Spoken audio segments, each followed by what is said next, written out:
Hello there, ladies and gentlemen. Moletrap here, and yes, it's true. I'm making some Brood War videos. Wow, this intro is pretty cool. I'm actually watching this for the first time right now, and this is pretty slick. Anyway, this is the OSL. I gotta give you guys a bunch of news here first. Just to, again, some of you guys may have been keeping up on the forums of different websites and such, and know this kind of thing already, but for those of you that don't know, basically there's all kinds of crap going down between Blizzard and Kespa and all this stuff, and I've mentioned before in my news video about how Blizzard gave all rights to broadcasting their games to Greytech, aka GOM TV, and they were negotiating, like the OGN was negotiating all this. Anyway, point being, negotiations have fallen apart. They were trying to negotiate, and they were almost coming to some slight agreements, and then Kespa said, alright, we're starting Pro League, and Greytech was like, no, don't start Pro League until we finished hashing this out.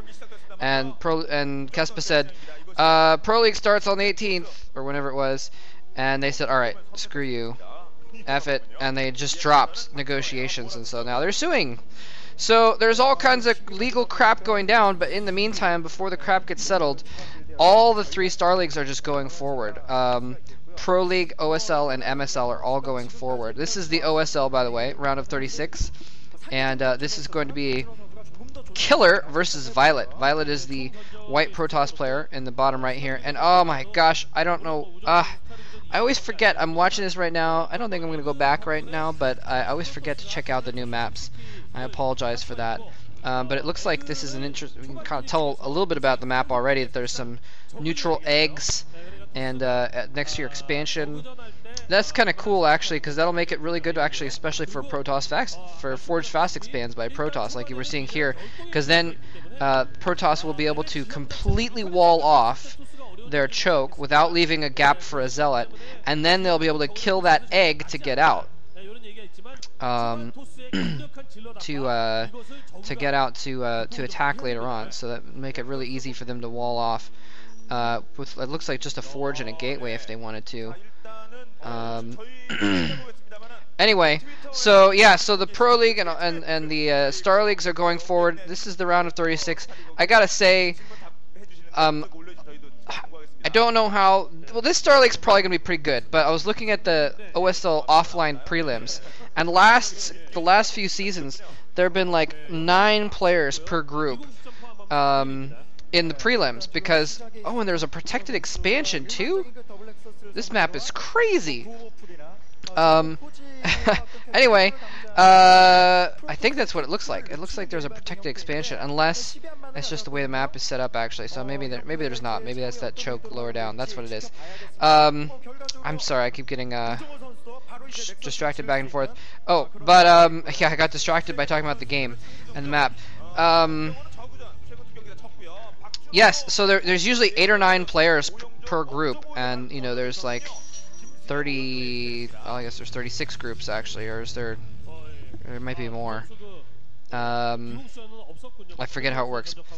So he is actually going to leave a gap between his forge and his gateway for some zealot or something to stand in the middle. Baxter, aka Killer, is going to spot that, and he's going to fall back. By the way, for those of you that haven't heard of Baxter, aka Killer, he's kind of he's been an up-and-coming Zerg. He's actually pretty good. He's decent. He hasn't really accomplished too much or anything like that, but he has killed off some. He has beaten some very good players in his career. So, anyway, just he's a pretty good player. Violet, I think, is probably better, but we'll see what he. I think it's a good matchup. It's going to be a solid matchup. Anyway, this season there was only like 3, 4, or 5 players in each group for the OSL. So it's not a lot of participation in the Star Leagues this season. It's kind of indicative of a lot of players moving over to StarCraft 2, and a lot of new players going into StarCraft 2 instead of StarCraft 1. I mean, if you were just a practice partner or something like that, if you were just trying to come up in the ranks in StarCraft 1, and you knew you had probably 2 years of practicing and getting better to really get good enough to make it in the Star League, that's the kind of player that you see in the round of in the offline prelims, is those kind of low-level pro gamers or high-level amateurs that are trying to make it big and break into things. Anyway, but now there's less of them, is my point, because they're all switching over, because it looks like StarCraft 2 is going to be the big thing, and because there's so much controversy around StarCraft 1 being broadcasted that it's hard to tell if there's even going to be a future. For all we know, they almost catches that probe. Some nice micro there, but didn't quite work out there. Interesting to see the quick third hatchery, by the way, by Killer, and I'm not going to go back and check because I have to ruin my recording. But did he do that before his pool? He must have gotten his pool and then his third hatchery. I'm sorry I missed that. Anyway, Dragoon running away from the choke point. I think he's going to try and kill off an Overlord. That's what he's going for. But in the meantime, probes are going to have to block. Oh, and more Zerglings streaming through.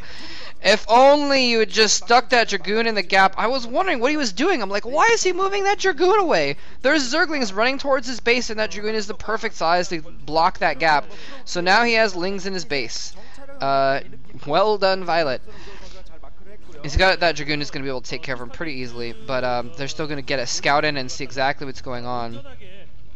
Cannon going down in the main, not for the Zergling, but for the potential Mutalisks, since he did scout that Spire earlier. Just starting up, which is probably just about done right now.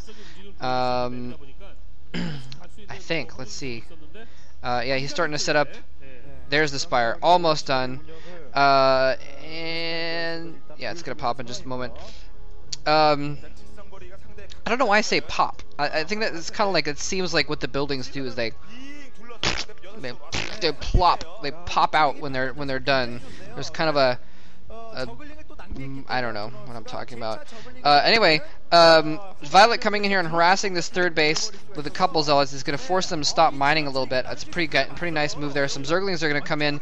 They're not going to be very effective. Look at that little gap. Oh, that is beautiful. The Zerglings just chilling between the gap. I'm sorry, the Zealots chilling between the gap between the hatchery and the what I believe is another hatchery.